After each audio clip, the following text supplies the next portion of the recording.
Hello sir, good morning. मैं अभी मेरे पेमेंट रिकनसाइल टेम्पलेट की शीट की बारे में आपको बता रहा हूँ, क्योंकि बहुत लोगों को क्या डेमो की रिक्वायरमेंट रहती है। तो मैं क्या नहीं, अभी एक सिस्टम चालू की है। उसमें एक टेलीग्राम चैनल है जो मैंने मैसेज में लिंक में प्रोवाइड किया हुआ है। वो टेलीग्राम चैनल पे मेरी हर बार नई कुछ भी अपडेट आती है, कुछ भी नया मैं एक्सेल में चेंजेस लाता हूँ, या कोई भी प्लेटफॉर्म का पेमेंट रिकनसाइल लाता हूँ, तो सारी डिटेल वहाँ पे प्रोवाइड करता हूँ। तो वहाँ पे मैं एक्सेल फाइल तो प्रोवाइड करूँ, लेकिन वो कैसे वर्क करना है, नए नए पर्सन के लिए क्या करना है, कौन क्यों इसमें क्या क्या डिटेल, तो उसकी सारी डिटेल ये वीडियो में प्रोवाइड किया। तो इसको चालू करने से पहले ये एक payment reconcile acceleration payment reconcile e commerce की सीट है, जिसमें अमेज़ोन, फ्लिपकार्ट, मीशो, मिंत्रा जैसे बहुत सारे प्लेटफॉर्म है। लेकिन मेरे पास जो लिमिटेड वर्जन है वो उसकी फ़ाइल मैंने टेलीग्राम चैनल पे ऑल्सो अभी प्रोवाइड कर दी है, और आगे भी आती रहेगी। ये पेमेंट रिकनसाइल करना क्यों ज़रूरी है, मैंने आज तक देखा है बहुत सारे सेलर लोग सिर्फ ऑर्डर लाने के लिए कुछ भी प्राइस में या कोई एसपीएन सेलर को दे देते हैं। तो क्या एसपीएन लोग एडवर्टाइजमेंट की बीड हाई करके ऑर्डर लाते हैं, तो क्या बीड हाई करके हमारे ऑर्डर जो ला रहे हैं वो क्या हम प्रॉफिटेबल है, ये बिजनेस से क्या प्रॉफिटेबल है। बहुत सारे लोगों को मैंने देखा है वो सेल भी करते हैं, फिर भी माइनस में जा रहा है। मैंने अभी थोड़े टाइम पहले देखा था कि एक बंदा सेल कर रहा है 500 500 रुपीज़ में, उसकी परचेस कॉस्ट है 400 रुपीज़। उसको भी नहीं पता था, लेकिन उसके यहाँ एक उसको यहाँ एक हेल्पर रखा था जो वो पूरा वर्क संभाल रहा था। लेकिन उसने रिकन्सिल किया, तब उसको मालूम पड़ा कि मेरा 3000 ऑर्डर ऐसे ही चले गए, कि हमने भेजे, हमारा वर्कफोर्स भी लगा, लेकिन बाद में प्रॉफिट में तो नहीं, माइनस, क्योंकि क्या वो प्राइस आधी करके बेच रहा था। तो दूसरी तरफ देखें तो फ्लिपकार्ट के बहुत टाइम फ्लिपकार्ट क्या करता है कि हम शिपिंग चार्ज रखते हैं, शिपिंग चार्ज प्रोवाइड करते हैं। तो फ्लिपकार्ट में शिपिंग चार्ज प्रोवाइड करते हो, लेकिन फ्लिपकार्ट की पॉलिसी के हिसाब से कोई भी नया सेलर आता है तो नए सेलर के लिए कोई आपने शिपिंग चार्ज रखा भी होगा, तब भी फ्लिपकार्ट उससे 0 रुपीज़ ही लेगा। तो उस टाइम वो हमारे से भी लेता है, या फ्लिपकार्ट की सिस्टम समझ में नहीं आएगी। आप एक बार रिकन्सिल करोगे तो फ्लिपकार्ट क्या है कि हर कुछ ना कुछ नाम से 6-6 7-7 मंथ पुराना भी पैसा काटता रहता है। वो चीज़ फ्लिपकार्ट में अवेलेबल देखने को मिली। फिर मैंने फ्लिपकार्ट सबसे ज़्यादा फ्लिपकार्ट में देखा कि बहुत सारे लोग फ्लिपकार्ट में ही लॉस कर रहे। हाँ, मैंने बहुत सारे लोगों को देखा कि वो बंदा सेल भी कर रहा है फिर भी माइनस में जा रहा है। चलो रिटर्न आता है, रिटर्न करते तब समझते हैं कि कोई भी प्रोडक्ट को जाते ही तो रिटर्न पे टाइम हमारा माइनस ही आएगा, क्योंकि रिटर्न का चार्ज लगता है, वो सब कमीशन लगता है। लेकिन सेल होने पर भी माइनस होता है। ऐसे बहुत सारे लोग की मैंने आज तक देखी, तो इतने सारे प्लेटफॉर्म पर मैंने देखा, लेकिन सबसे ज़्यादा वो दिक्कत देखी फ्लिपकार्ट में। तो मेरे पास फ्लिपकार्ट पे भी है, सिर्फ फिर मीशो में भी है। मीशो में भी इतना कोई दिक्कत नहीं आता है जब आप पूरा ट्रैकिंग करते हो। हाँ, उसकी एक दिक्कत है कि वो लोग का डेटा एक साथ में डाउनलोड करने का नहीं मिलता। मीशो है तो उसमें पेमेंट साइकिल एक डाउनलोड करनी पड़ती है। बाकी ऑर्डर, पेमेंट, रिटर्न वो सब डाउनलोड हो जाए, लेकिन पेमेंट की सीट एक डाउनलोड, वो थोड़ी दिक्कत है। लेकिन रिकन्साइल करना क्यों जरूरी, कि रिकन्साइल करोगे तो आपको एग्जैक्ट प्रॉफिट लॉस मालूम पड़ेगा, ऑर्डर आईडी वाइज भी पता चलेगा, मंथ वाइज भी पता चलेगा, एसक्यू कौन से एसक्यू में सबसे ज़्यादा लॉस हो रहा है, वो हमें आगे करना चाहिए कि नहीं करना चाहिए, और हमारा कौन सी किस में रिटर्न परसेंट सबसे ज़्यादा है। तो वो एक जगह पे आप खुद तो करते होगे, आप एक्सेल से कुछ भी कर सकते हो, लेकिन ये सीट यूज़ करके आपको विदाउट मेहनत, हार्डवर्क किए एक ही जगह पे सारा का सारा डिटेल कैसे मिल जाता है, ये कैसी सीट है। फिर इसमें एक रिटर्न ट्रैकिंग होती है कि ये अमेज़ोन है, मीशो है, फ्लिपकार्ट है, कि ये लोग ने कोई भी प्रोडक्ट हमारा रिटर्न होता है तो वो इस लोग ने हमने रिटर्न किया है कि नहीं किया, उसकी एक ट्रैकिंग होती है इस चीज़ में। फिर दूसरी ट्रैकिंग होती है कि फ्लिपकार्ट, अमेज़ोन बोल रहा है कि हमने रिटर्न कर दिया आपको प्रोडक्ट, तो क्या वो प्रोडक्ट एक्चुअल में हमारे पास आ चुकी है कि नहीं, उसकी भी ट्रैकिंग होती है। मीन्स एक मैनुअल ट्रैकिंग भी होती है, और एक उसके प्लेटफॉर्म की ट्रैकिंग, मीन्स इसमें रिटर्न ट्रैकिंग भी होती है। दूसरा तो वेट स्लैब, कि कौन से वेट स्लैब में हमारी प्रोडक्ट जा रही है, क्योंकि हम तो भेज देते हैं प्रोडक्ट, लेकिन फ्लिपकार्ट, अमेज़ोन कौन से वेट स्लैब में हमारी प्रोडक्ट भेज रहा है, क्योंकि हमने सजेस्ट करते 500 ग्राम, तो उसने कभी 1 ग्राम 1 kg कर दिया क्या, तो उसकी भी एक ट्रैकिंग रहती है। मोस्ट ऑफ टाइम अमेज़ोन में ऐसा सिस्टम होता नहीं है। हाँ, FBA होता है तो उसमें शायद हो सकता है। बाकी इजी शिप में क्या होता है कि हम जो वेट स्लैब बोलेंगे वही उठाएगा, लेकिन हमें वेट स्लैब गलत तो नहीं डाल दिया ना, क्योंकि बहुत टाइम मैंने भी ऐसा देखा है कि जो पर्सन पैकिंग करने वाला पर्सन होता है उससे साइड से उसका वेट स्लिप जो डाला होगा वो गलत डाल दिया होगा, उसको तो नहीं पता। अमेजोन जो सजेस्ट करता होगा वही ले लिया, तो उस टाइम क्या होता है कि अमेजोन जो सजेस्ट करता होगा तो उस टाइम वो ले लेगा, तो आपका वेट स्लिप ज़्यादा हो जाएगा, तो इससे भी लॉस होगा। मीन्स एक वेट स्लिप आपको दिखाएगा इसमें।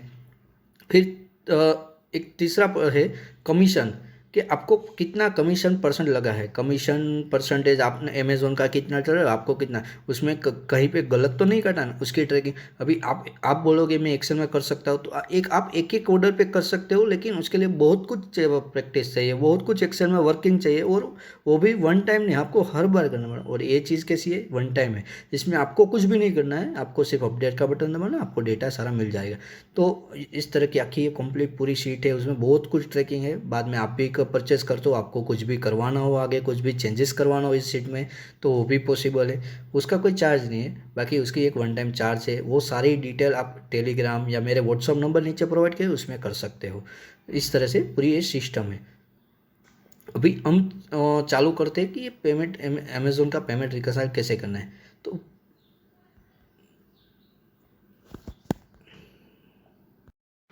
हेलो, तो देखिए इस तरह का एक सीट ओपन करना है। आपने परचेज़ किया होगा तो आपको 123 पासवर्ड 0 123 डालना है, अदरवाइज़ 000 डालना है। अभी मैं ये सीट को ओपन कर रहा हूँ।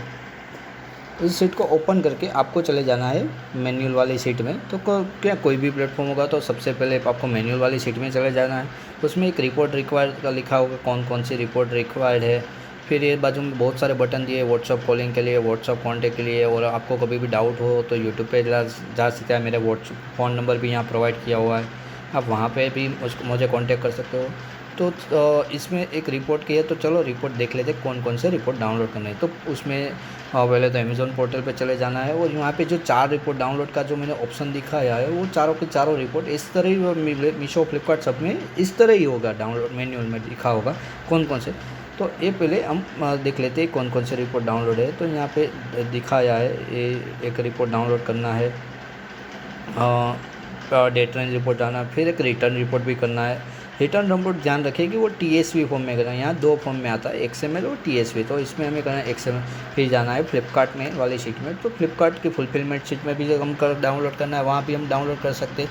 वहाँ पे डाउनलोड करके हमें वो पूरा करना है। तो वो भी उसमें कैसा है कि यहाँ भी डाउनलोड में टीएसवी फॉर्म में ही डाउनलोड करना है। यहाँ सीएसवी भी देता है, लेकिन टीएसवी फॉर्म में भी चलेगा और सीएसवी फॉर्म, लेकिन एक्सएमएल फॉर्म नहीं डाउनलोड करना है। फिर एक फ्लैक्स साइट में जाके और ऑर्डर में जाके एक रिटर्न टैब में जाके और यहाँ डेट डाल के भी डाउनलोड कर सकते हो। वो भी करके जब करोगे तो भी डाउनलोड का ऑप्शन आ जाएगा। वो डाउनलोड करके आपको सारी की सारी फाइल एक फोल्डर में रख लेनी है। मैं अभी वो दिखा देता हूँ, अदरवाइज़ आप प्रोडक्ट कोर्स पे जाके डेटा एड बटन भी यूज़ कर सकते हो। पहले आपको वो दिखा देता हूँ कि कैसे करना है। एक TSV CSV फॉर्मेट में हम यहाँ दिखाया है कौन कौन से फॉर्मेट में वो फाइल चाहिए, वो से फाइल लेनी है। फिर जो भी फाइल डाउनलोड होती है उसको क्या करना है कि एक फ़ोल्डर में इकट्ठा कर देना है। मैंने ऑलरेडी एक जगह पे इकट्ठा किया हुआ है। फिर क्या करना है कि ये जहाँ भी फाइल है उसका एक लोकेशन होगा वो फोल्डर का, तो फोल्डर का लोकेशन ऊपर की स्ट्रिंग है वो कॉपी करना है। वो स्ट्रिंग को कॉपी करके ए वाली शीट में आके येलो कलर का एक मार्क होगा वहाँ पे पेस्ट करना है। जो भी प्लेटफॉर्म में वहाँ ही करना है। शायद मेरे ख्याल से अभी एक प्लेटफॉर्म में नहीं है, बाकी 3-4 प्लेटफॉर्म जो मेरे पास डेटा है उसमें अवेलेबल है। यहाँ मार्क के बाजू में ब्लू कलर का जो टैब है वहाँ पे टिक करना है। वो टिक करोगे तो अपने आप डेटा प्रोसेस करेगा, अपने आप लेगा, और छेले एक डन का मैसेज भी आ जाएगा कि ये डेटा आपका आ गया है। तो देख लीजिए कौन कौन से देखो पेट रिटर्न सब में डेटा आ चुका है। इस तरह से पूरा डेटा आपका आ जाएगा। फिर आपको क्या करना है कि कुछ भी नहीं करना, एक एसक्यू अपडेट करोगे तो यहाँ एक एसक्यू का अपडेट वो बटन प्रेस करो, एसक्यू की लिस्ट आ जाएगी। वो एसक्यू की लिस्ट जो आती है उसके सामने आपको डाल देना है आपके परचेस को, कौन सी प्राइस में आप परचेस करते हो। फिर यहाँ सेलिंग प्राइस नहीं डालना, परचेस प्राइस, और परचेस का ही जीएसटी, आप परचेस जीएसटी में करते हो तो डालना है, अदरवाइज़ नहीं डालना है। फिर इसके बाजू में आई और ई का मतलब है कि इंक्लूड और एक्सक्लूड। आपका जीएसटी आपकी परचेस के अंदर ही इंक्लूड हो तो आई लिखना है, अदरवाइज़ ही लिखना है। इंक्लूड हो तो आप कुछ भी नहीं लिखो तो तब भी चलेगा, अदरवाइज़ लिखना ज़रूरी है, एक्सक्लूड है तो। फिर एसक्यू का एसक्यू उसके बाजू में ATN को देख लीजिए। 12 means 10+i GST means 12, 10i include होगा तो 10। इस तरह से पूरी एक GST आई और ये दिया है, क्योंकि बहुत लोगों को GST कैलकुलेट करना है तो दिक्कत होगी।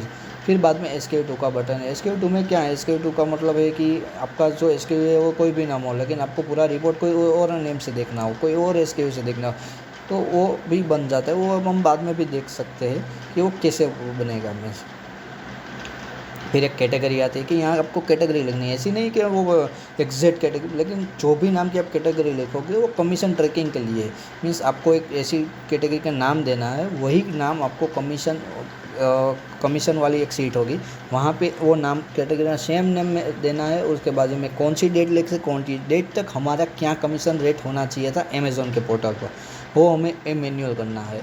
और वो वहाँ ऊपर प्राइस स्लैब है, कौन कौन से प्राइस स्लैब आपको है वो भी आप चेंजेस कर सकते हो आपके हिसाब से, तो वो भी आप चेंजेस कर सकते हो। तो उसके बेस पे पूरा आपको पूरा कमीशन ट्रैक करके देगा कि कहाँ पे प्रॉफिट हो रहा है, कहाँ पे वो गलत काटा है, कौन सी जगह पर वो हुआ है। मीन्स आप डायरेक्ट कर सकते हो। आप एक करने जाओगे तो बहुत टाइम लग लीजिए, लेकिन यहाँ पे वो पूरी प्रोसेस डायरेक्टली होती है। और एक बाद में आपको कर देना है अपडेट। आप अपडेट करोगे तो पूरा का पूरा एक बार रिपोर्ट बनेगा, फिर आपको एक पूरी फाइनल शीट में भी लेके जाएगा।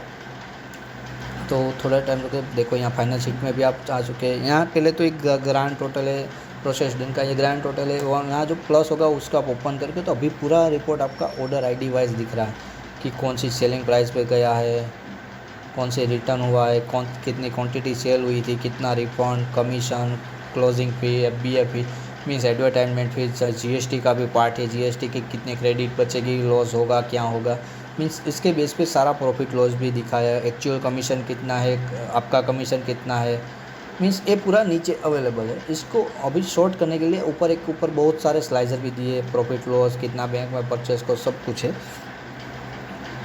एडवर्टाइजमेंट कोर्स है, सेफ्टी क्लेम है कि आपने सेफ्टी क्लेम कितना मिला, क्लॉ बैक है, FBA भी। फिर ऊपर से आप कौन से ऑर्डर है, सेल वाले ऑर्डर, रिटर्न वाले, आप जो भी ऑर्डर देखना चाहो उसकी लिस्ट डायरेक्ट शॉर्ट हो जाएगी। फिर रिप्लेसमेंट वाले एक्स्ट्रा कोई भी चार्ज लिए तो एडजस्टमेंट में आएगी। इस तरह से पूरा वो डेटा आपको डायरेक्ट सॉर्ट करना पड़ेगा। और ये फीचर सिर्फ एक्सेल 2010 से अबो में ही होगा, 10 में भी होगा, 10 से अबो। आपके पास 10 नहीं है तो आप डाउनलोड भी कर सकते हो। अभी ये SKU का ऑर्डर ID का बटन दबा के आप डेट वाइज भी पूरा रिपोर्ट कर सकते हो कि ये पूरा रिपोर्ट एक डेट का दिखा रहा है कि ये डेट पे इतनी क्वांटिटी गई, ये डेट पे हमारा प्रॉफिट, ये डेट पे ये अमाउंट कटा हुआ है, इस तरह से। फिर उसके बाजू में एक रिटर्न का टैब, ये पूरा रिपोर्ट बन जाएगा SKU वाइज। अभी आप देखिए कि हमने SKU2 वाला आपको पता होगा प्रोडक्ट कोस्ट में ब्लैंक रखा था, तो वो ब्लैंक था इसलिए अभी हमारा मेन SKU का नाम आ रहा है। अभी SKU2 में आप जो भी नाम रखोगे, अभी मैं थोड़े में सेम कर दूँ तो आपको ध्यान में आएगा कि क्या है। तो हम सेम करके रखेंगे तो उस टाइम क्या होगा कि वो सेम नाम आपके उसमें भी दिखेगा, वही नेम से। आपको ये करोगे, बाद में आपको प्राइस अपडेट करना है तो प्राइस अपडेट करोगे तो हो जाएगा। अभी प्राइस अपडेट वाला बटन है आपके डेमो वर्जन, आपके पास डेमो वर्जन है तो उसमें वर्क नहीं करेगा, तो उस टाइम आपको अपडेट यूज़ करना है। बाकी प्राइस अपडेट करना तो वो करोगे तो ये आपको देखो ए नाम से पूरा रिपोर्ट बन के आ रहा है कि ये SKU की ये हमारी डिटेल थी। फिर यही सारी डिटेल हम स्टेट वाइज भी कर सकते, कौन से स्टेट में क्या जाए। ये चीज़ हमारी जब हम FBA करते हैं तब काम आती है कि हमारे कौन से वेयर हाउस में कौन सा माल ज़्यादा बिजनेस है तो सही रहेगा, क्योंकि FBA की शिपिंग चार्ज जितना ज़्यादा नज़दीक होगा तो उसके बेस पर रहेगा। फिर एक वेट स्लैब है कि कौन से स्लैब में हमारी प्रोडक्ट जा रही है, गलत तो नहीं लिए, वो हमें एक बार कन्फर्म कर लेना है। इसमें शायद बाद में भी कभी ट्रैकिंग ऐसा आ जाए कि हम हमारी साइट से मेंशन करें कि हमारा प्रोडक्ट ए स्लैब में आना चाहिए, और बाद में कोई गलत करता है तो उसका भी एक ट्रैकिंग आ सकता है। लेकिन अभी जो भी है इसका अभी दिखाया है, बाद में नया, लेकिन प्रोसेस सेम होगा डेटा डालने का कि यही तरीके से डालना है। फिर यहाँ पे ट्रैकिंग है, रिटर्न की ट्रैकिंग, जो भी रिटर्न नया होगा उसका डायरेक्ट पेंडिंग करोगे आ जाएगा। वहाँ और ऑप्शन आएगा क्लेम का भी ऑप्शन, क्लेम करोगे क्लेम भी आ जाएगा। फिर ये कमीशन एरर करोगे तो डायरेक्ट कमीशन एरर की डिटेल आ गई। Loss error means loss error कि ये इसमें लॉस हुआ है क्योंकि अमेज़ॉन ने हमारी कमीशन रेट से ज़्यादा काटा, इसलिए इसमें हमारा लॉस एरर, ये एरर पे हम क्लेम कर सकते हैं। प्रॉफिट एरर में हमें क्लेम नहीं करना, क्यों? क्योंकि ऑलरेडी उसने कम काटा है, उसको हमें बढ़ाना क्यों, इसलिए वो प्रॉफिट एरर उसको अलग निकाल दिया है। प्रॉफिट एरर, लॉस एरर, इस तरह से पूरी सीट हमारी वर्क करेगी। फिर यहाँ स्टेटस से वो है, बहुत कुछ है इसमें बेटा। आप देखना, फिर यहाँ प्लस कर करके सारी डिटेल भी देख सकते हो। मैं एक अमेज़ॉन एक की बात नहीं कर रहा हूँ, ये मेरे पास जितने भी प्लेटफॉर्म है सब में इस तरह ही कवर करेगा। फिर इसको सॉर्ट कर सकते हो। यहाँ आप पाइवट टेबल में जाके आपको आगे पीछे भी कुछ डेटा देखना कि मैंने जो मेरे हिसाब से दिखा है। अभी आपको कुछ डायरेक्ट शॉर्ट देखना हो तो ऑर्डर आईडी के नीचे मुझे एसक्यू, तो मैं डायरेक्ट एसक्यू को उठा के थोड़ा ऊपर करूँगा तो क्या होगा कि एसक्यू वाला पार्ट वो वहाँ उसके नीचे डायरेक्ट आ जाएगा। कोई भी ऑर्डर अभी आप ओपन करके उससे नीचे एसक्यू ही आएगा फर्स्ट वाला।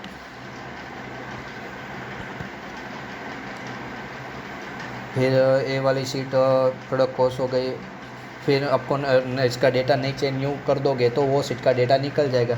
आप ये न्यू का बटन है कि आपको कभी भी कुछ नया कंपनी का डेटा डालना हो या फिर से डालना हो तो न्यू का बटन आप यूज़ करके नीचे का डेटा उसको रिलीज़ कर सकते हो। ये पाथ को भी रिलीज़ करना है क्योंकि हमने न्यू कर रहे हैं तो वो पाथ आप क्या है कि आप जो फोल्डर में डाला है वहाँ का वो पाथ है, वो पाथ निकालोगे तभी आपका वो आगे का नया डेटा इस वही सेम लेगा। मीन्स वो ब्लैंक होगा। मीन्स इस तरह से पूरा क्लियर करते जाना है। फिर वो नहीं न्यू करोगे तो ये पूरी की पूरी शीट हो जाएगी आपकी ब्लैंक से। और वापस से आप नया डेटा डालते सेम प्रोसेस करके इसमें डाल सकते हो। तो नया डेटा देख सकते हो, डेली बेसिस पे देखते हो, जब भी चाहो तब देख सकते हो। और उसमें पूरा करना है वन टाइम वाला वर्क। ऐसा नहीं कि अभी टेम्पररी वर्क करके छोड़ देना है। इस तरह से आपको पूरा वर्क करना है और फिर यहाँ लोकेशन को अपडेट कर देना है। तो ये पूरी प्रोसेस आपकी बन जाएगी। और इस तरह से ही सब का डिटेल भी है। और आप क्या है कि आगे भी मुझे कांटेक्ट कर सकते हो उनको नई चीज़ बनाने के लिए। या इसमें भी है एक पीपीसी का भी टेम्पलेट बाद में आएगा, अमेज़ॉन एडवर्टाइजमेंट का कि वो भी बाद में ऑटोमेटिक। लेकिन अभी तक इतना जो मेरे पास है वो मैं टेलीग्राम चैनल पे करता हूँ। या आपको भी कुछ डाउट है वो जो कांटेक्ट कीजिए, मैं उसका सॉल्व करता हूँ। और आप वो टेलीग्राम चैनल पे डाउनलोड करके वहाँ डेमो वर्जन है वो भी कर सकते हो। और अभी जो मैं प्रोसेस कर रहा हूँ वो कर रहा हूँ मैनुअल डालने का। जिसको भी परचेस नहीं किया है, ये परचेस नहीं करता उसको मैनुअल डालना पड़ता है। डेटा ऐड करके ये फाइल को कॉपी करके डेटा ऐड करके डेटा ऐड पे टिक करना है, तभी वो आपका डेटा वहाँ पे फिलअप होगा। अदर आप परचेस करते हो तो ये डायरेक्ट जो लिंक है वहाँ से ही आपका डेटा उठा लेगा। अदरवाइज़ आपको सिर्फ डेमो देखना है तो आपको सिर्फ डेटा ऐड बटन यूज़ करना होगा, उससे ही आपका काम होगा। इस तरह से पूरी शीट बनेगी। और बाकी अपडेट डेटा रिफ्रेश वो सब है। लेकिन डेमो वर्जन के लिए थोड़ा बहुत कॉम्प्लिकेशन लिमिटेशन होगी, 200 लाइन 300 लाइन, बाकी सबके लिए सेम है। अनलिमिट बाकी वन टाइम जो परचेस करते हो उसके लिए कोई लिमिटेशन नहीं है, आगे भी वर्क करता रहेगा। और कुछ भी डाउट होगा तो वो मुझे आप कॉन्टेक्ट करिए, मैं आपको वो गाइड करता रहूँगा। और इसी तरह से ये पूरी रिकंसल्ट की शीट होती है, उसमें आप डेटा बना के आप खुद ही आपकी साइट से वर्क कर सकते हो। डेली बेसिस पे देख सकते हो कहाँ प्रॉफिट लॉस ज़्यादा है, कहाँ पे हमें क्या वर्क करना चाहिए, कौन सी कॉस्ट को हमें घटाना है, वो सारी डिटेल यहाँ मिलेगी। इस तरह से पूरी वर्किंग है। और आपको कभी भी कुछ डाउट हो तो मेरे वो नंबर दिया जो मैसेज में भी है उस पर आप कांटेक्ट कर सकते हो। इस तरह से पूरी एक सीट है अमेज़ॉन और एक एक्सेल सीट है इस तरह से। और इसमें आप पेमेंट रिकंसाइल कर सकते हो। Thank you.